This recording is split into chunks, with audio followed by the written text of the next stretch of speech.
Doctor చాలామందికి సైకాలజిస్ట్ని కానీ సైకియాట్రిస్ట్ని కానీ కన్సల్ట్ చేయాలంటే ఫస్ట్ ఒక రీజన్ ఏంటంటే వాళ్ళు తెలుసుకోలేరు ఫస్ట్ వాళ్ళ ప్రాబ్లం ఏంటనేది. ఒకటైతే అమ్మో వెళ్తే నన్ను పిచ్చాళ్ళు అనుకుంటారా, నాకు మెంటల్ అనుకుంటారా, లేకపోతే ఏమనుకుంటారో అన్న భయం ఒకటి. సమస్యలు అయితే ఉంటాయి, కన్సల్ట్ చేసే మార్గం తెలీదు. అలాంటి వాళ్ళు బయటికి రాకుండా ఎక్స్పోజ్ కాకుండా వాళ్ళ సమస్యలు తీర్చుకునే అవకాశం మార్గం ఏమైనా ఉందా? ఉందండి. ఇది చాలా మంచి విషయం అండి. మీరు చెప్పినట్లుగా సమాజంలో చాలామంది మానసిక సమస్యలతో బాధపడుతున్నారండి.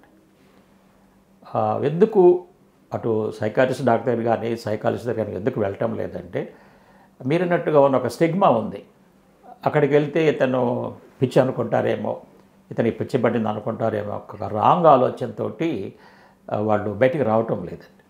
అసలు ఈ రాంగ్ ఆలోచన ఎలా ఏర్పడిందంటే, మనకి ఇంతకుముందు ఇట్లా మానసిక సమస్యలు ఉన్నప్పుడు ఒక 25-30 years back only government hospitals ఉండేయండి. అది హైదరాబాద్లో ఒకటి ఉంది, వైజాగ్లో ఒకటి ఉండేదండి. అప్పుడు ఈ ప్రైవేట్ హాస్పిటల్స్ కానీ ఎవరు లేరనమాట.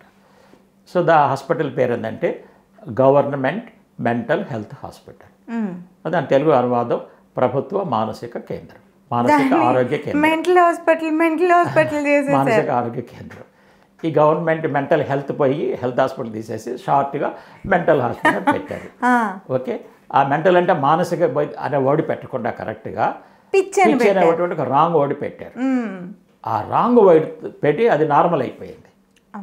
పిచ్చి ఆసుపత్రి అని చెప్పేసి పిచ్చోళ్ళు వెళ్తారని ఆ విధంగా మైండ్లో పడిపోయింది. మేమేం చెప్తామంటే, మానసిక సమస్యలు అసలు పిచ్చి అనేది కాదు, ఇది రాంగ్ లేబులింగు, అనవసరమైన రాంగ్ పెట్టుకున్నారు. మేమేం చెప్తామంటే, మీకు ఎంత క్వాలిఫికేషన్స్ ఉన్నా, ఎంత తెలివితేటలు ఉన్నా, ఎంత డబ్బులు ఉన్నా, ఏదో ఒక మానసిక సమస్య ప్రతి వ్యక్తికి వస్తుంది. ప్రతి సమస్యకు ఒక పరిష్కారం ఉంది. కాబట్టి మాలాంటి వాళ్ళ దగ్గరకు వస్తే స్టడీ చేసి మిమ్మల్ని చక్కగా ఆ సమస్యల నుంచి బయటకు తీసుకొస్తాము. ఇంకా కొంతమంది ఎందుకు రావట్లేదంటే, మరి మన ప్రాబ్లమ్స్ అన్నీ మన విషయాలన్నీ వాళ్ళకి చెప్తాం కదా, మరి వాళ్ళు కాన్ఫిడెన్షియల్గా ఉంచుతారో లేదో, వాళ్ళకి ఎవరికన్నా చెప్తే మళ్ళీ నా గురించి మళ్ళీ పిచ్చి అని తెలిసిపోయింది కదా అని ఒక రాంగ్ ఆలోచన ఉందండి. మేము ఒక్క అక్షరం కూడా ఎవ్వరికి చెప్పమండి. ఇంక్లూడింగ్ సపోజ్ ఒక స్టూడెంట్ పేరెంట్స్తో వచ్చినా పేరెంట్స్ దగ్గర ఇన్ఫర్మేషన్ తీసుకుంటాం, స్టూడెంట్ దగ్గర ఇన్ఫర్మేషన్ తీసుకుంటాం. పేరెంట్స్ చెప్పింది ఇది కొడుక్కి చెప్పాం, కొడుకు చెప్పింది పేరెంట్స్ కూడా చెప్పమండి. అట్లనే వైఫ్ అండ్ హస్బెండ్ కనుక కౌన్సిలింగ్ వస్తే హస్బెండ్ దగ్గర ఇన్పుట్స్ తీసుకుంటాం, వైఫ్ దగ్గర ఇన్పుట్స్ తీసుకుంటాము. ఆయన చెప్పింది ఈమెకి చెప్పాం, ఈమె చెప్పింది ఆయనకి చెప్పండి. అంత కాన్ఫిడెన్షియాలిటీ మెయింటైన్ చేస్తాం. ఓకే. ఈవెన్ కొంతమంది ఫోన్ చేసి పలానా వాళ్ళు మీ దగ్గర కౌన్సిలింగ్ తీసుకున్నారన్నా కూడా మాకు ఎవరూ తెలియదండి, మేము కొన్ని 100 మందికి ఇస్తుంటాము, మేము ఎవరి గురించి మేము మాట్లాడమని చెప్తామన్నమాట. అంటే ఏంది, అంత కాన్ఫిడెన్షియాలిటీ ఉంటుంది. ఇప్పటికైనా తెలుసుకోవాలండి జనాలు. తర్వాత ఇంకో కొంతమంది ఎలా ఉంటారంటే, ఆయనకి ఆల్రెడీ మానసిక సమస్య తెలుసు, ఈయన ఆల్రెడీ కొంతమందికి కౌన్సిలింగ్ ఇస్తూ ఉంటాడు, అప్పుడప్పుడు సలహాలు ఇస్తుంటాడు అనమాట. అరే నేనే అందరూ కౌన్సిలింగ్ సలహాలు ఇస్తుంటాను, నా ప్రాబ్లం వచ్చి నేను వెళ్తే ఏమనుకుంటారు జనాలు అని అనుకుంటారు. అదొక ఆలోచనతో రాదనమాట. మేమేం చెప్తామంటే, ఎస్ మీరు కొన్ని సమస్యలకి ఇస్తున్నారు, మంచిదే, మంచి విషయం, అది మేము అప్రిషియేట్ చేస్తాం. కానీ మీ సమస్యను మీరు సాల్వ్ చేసుకోలేనప్పుడు మాలాంటి ప్రొఫెషన్స్ దగ్గర రావాలి, వస్తే మేము దానికి సొల్యూషన్ ఇస్తాం అన్నమాట. ఇప్పుడు అన్నిటికంటే మనకున్న అడ్వాంటేజ్ ఏంటంటే, వీటన్నిటిని ఓవర్కమ్ చేసి సొల్యూషన్ ఇచ్చే మార్గం ఏంటంటే ఆన్లైన్ కన్సల్టేషన్ అండ్ కౌన్సిలింగ్ అండి. ఓకే. వాళ్ళు ఫిజికల్గా మా దగ్గరికి రావాల్సిన అవసరం లేదు. అది మానసిక సమస్యలైనా సరే, ఫ్యామిలీ సమస్యలైనా సరే, అట్లయినా స్టూడెంట్స్ స్టడీ ప్రాబ్లమ్స్ కానీ, ఎమోషనల్ ప్రాబ్లమ్స్ కానీ, ఈవెన్ పెద్దవాళ్ళకి సూసైడల్ థాట్స్ ఉన్నా ఎవ్వరు కూడా మా దగ్గరికి రావాల్సిన అవసరం లేదు.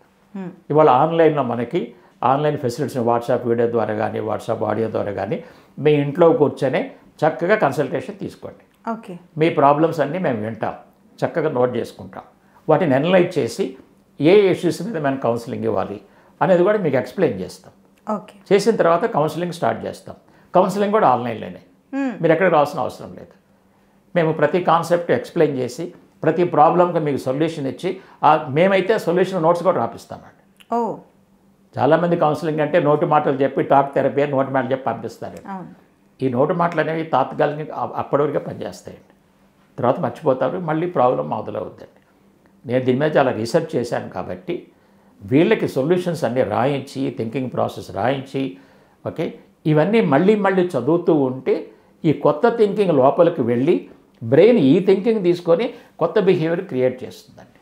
అంటే కొత్త యాక్షన్స్, కొత్త ఎమోషన్స్, కొత్త బిహేవియర్ వస్తుందన్నమాట. ఇది 100% పర్ఫెక్ట్ సొల్యూషన్ అండి.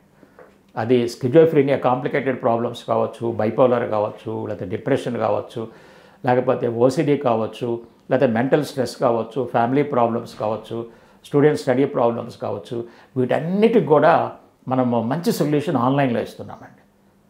ఈ టెక్నాలజీని ఉపయోగించుకొని ఇప్పుడు చాలామంది పెద్ద పెద్ద అవుట్ ఆఫ్ కంట్రీస్ చాలామందికి ఇస్తుంటారు. మరి వాళ్ళంతా పర్సనల్గా రాలేరు కదా, out of districts, out of states నుంచి ఇస్తుంటారు అనమాట. కాబట్టి నేనేం చెప్తున్నానంటే ఇప్పుడు మీరు ఏ భయమూ పడాల్సిన అవసరం లేదు. మీరు చక్కగా ఇంట్లో కూర్చొని మీ ప్రాబ్లమ్స్ చక్కగా డిస్కస్ చేయండి. మేము 100% కాన్ఫిడెన్షియల్గా ఉంచుతాం. ఓకే. మీరు ఎవరికి ఎక్స్పోజ్ అవ్వటం లేదు. సొల్యూషన్స్ కూడా మీకు ఆన్లైన్లో ఇస్తున్నాం. కాబట్టి ఈ ఫెసిలిటీగా మనం ఉపయోగించుకుంటే ఈ భయాలు, ఈ ఆందోళన లేకుండా చక్కగా మీ ప్రాబ్లమ్స్ మీరు సాల్వ్ చేసుకోవచ్చండి. నేను ఇప్పటి వరకు లాస్ట్ 21 ఇయర్స్లో చాలామందికి ఇచ్చానండి. ఇప్పుడైతే 99% ఆన్లైన్లో ఇస్తున్నానండి. ఓకే. వేరే కంట్రీస్ నుంచి కూడా నేను ఇస్తుంటాను, ఇక్కడ వేరే స్టేట్స్ నుంచి ఇస్తుంటాను. ఇంతవరకు మాది 100% సక్సెస్ రేట్ అండి. Great sir, thank you. Thank you.